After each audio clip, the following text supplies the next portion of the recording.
Welcome to part 2. We have finished the renovation, and now I'm going to show you how we got it rental ready as a midterm furnished unit for $1,700 a month. Here is a quick flashback to the pictures of the basement before and during the renovation. It's pretty amazing. We came so far, and that was only over the course of 2 months. When it came to furnishing the entire apartment, it was key to try to use things we already had. That included the coffee table, the dresser, the TV, and some artwork. We bought some new things, and in this area specifically, the mattress, the bedding, of course, that desk, and the lamp, but the majority of things were Facebook Marketplace finds. Like that couch, it's from IKEA, but it was $250 used. It retails for $900 and it pulls out into a full-size bed. We got the Pax wardrobe, that closet in the back left, the rug, headboard, box spring, and the cube storage from Facebook Marketplace. It was we got all of those almost in one day, where we rented a U-Haul truck and drove around Northern Virginia to pick up a bunch of large items. And we got lucky. On that day, not only did we get the couch, bed frame, we also got a washing machine and a fridge, but we later resold it because it was too big. And also you'll see that I've used the Kallax cube shelf as a way to segregate the sleeping area more. Since it is a studio, I did want to create zones for sleeping and living. And so the cube storage, it does separate the bed not only from the rest of the unit, kind of, but also from that brown door in the back, because that's the emergency access door that goes to the rest of our house. So I did want to obscure it a bit without having it totally blocked. So from the get-go, I didn't want to build an entire kitchen. I did not want a built-in stove or a built-in oven. I felt those were unnecessary. So we were always exploring the kitchenette idea. And what happened was, where the water pipe comes into the basement, we have the kitchen broken up into 2 parts essentially. But it does work out quite well, and no one's complained about anything in the kitchen, or really anything, period.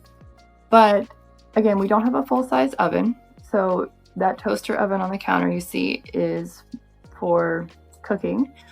And that fridge is actually a 7.1 cubic feet Visani fridge. It's about $300 from Home Depot. I was worried it would be too small, but it really is the perfect size for 1 to 2 people, and it works a lot better in this space than the full-size fridge did. And here is the other half of the kitchen. Again, we did not install a stove cooktop. Instead, you have a single-eye portable induction burner from IKEA. It was about $60. And we have the appropriate cookware that accompanies it. It's stationed right there under the microwave, which has an exhaust fan that recycles the air.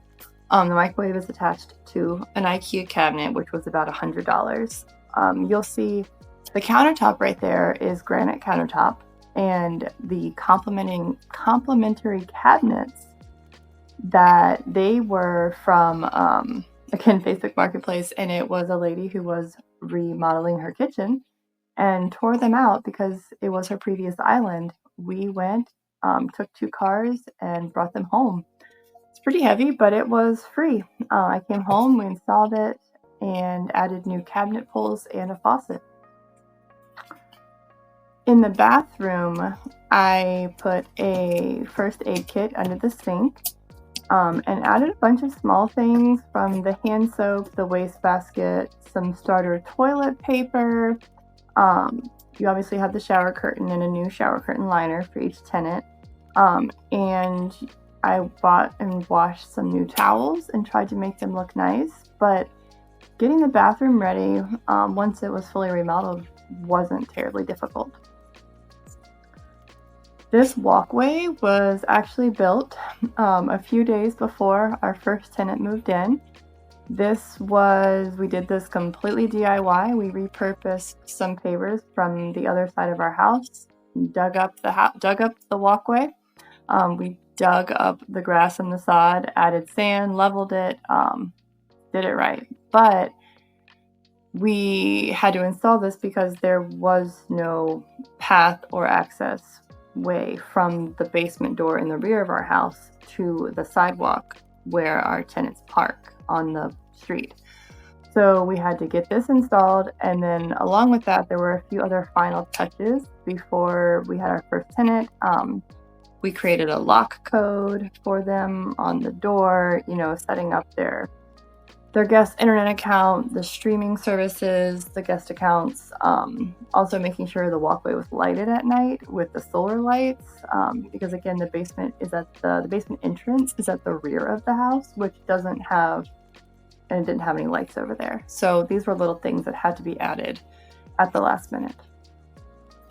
When we initially made the decision to renovate and rent the basement, we didn't realize there were so many options for the type of lease and lease term.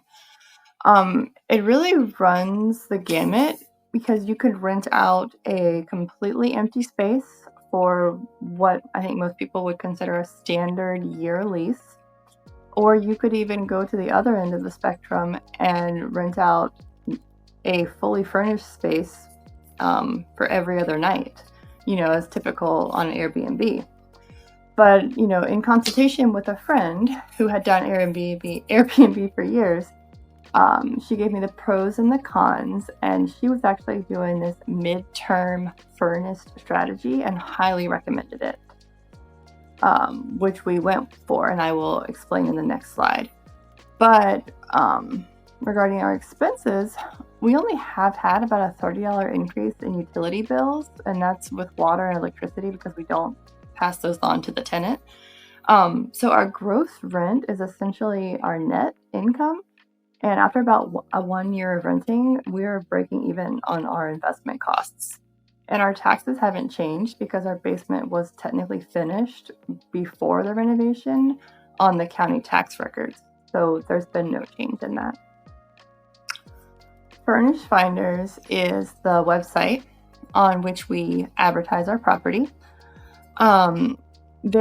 We found that there's a lot of demand for leases that are only about a few months long. Furnish Finders targets a lot of traveling nurses. They typically have 3-month contracts. So there is a lot of demand for furnished spaces midterm for traveling professionals. And again, like the type of lease term you can have, the types of professionals using the site runs the gamut.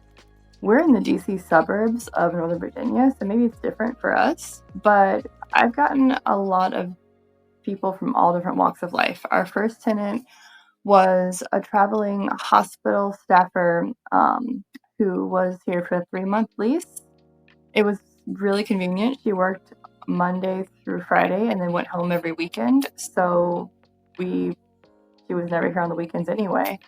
But our current tenant she just relocated from another state because she wanted to explore the area before committing to a longer lease.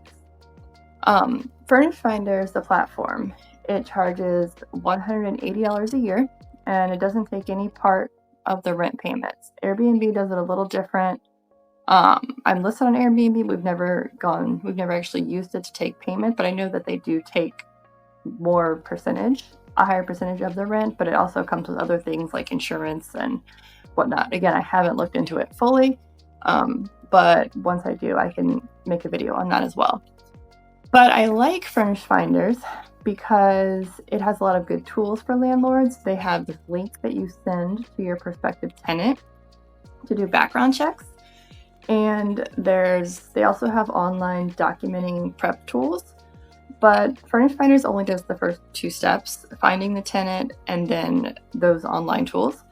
But when they publish your space and they connect you directly with leads, and then you directly connect with your tenants and work out the specifics. And most people on there are looking for a minimum of 30 days.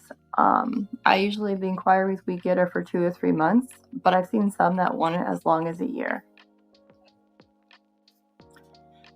A couple main takeaways I want to note. Layout is more important than total square footage. And you don't have to make everything perfect at first. Improvements can be made along the way, and people are flexible. It's been a pleasant experience so far.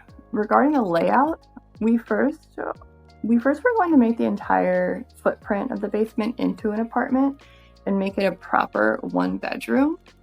But I'm really glad that we landed on just the one large open space. The bonus is having the other side of the basement still as our laundry room. And with the layout and the size, you can make it work with the correct size furniture and just being intentional with your bedroom, living, and kitchen zones. And, little things can make a big difference. Like our TV is on a pivot mount, so the viewing is available from both the bed and the couch. And I know our recent tenant was really excited about that.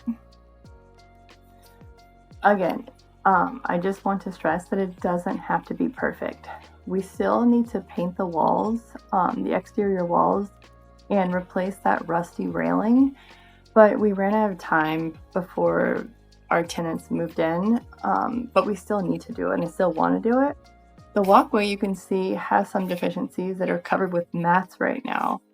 But, our tenant just extended her lease, so I think we're doing something right. And in part 3, I'm going to go over lessons learned, so stay tuned for that.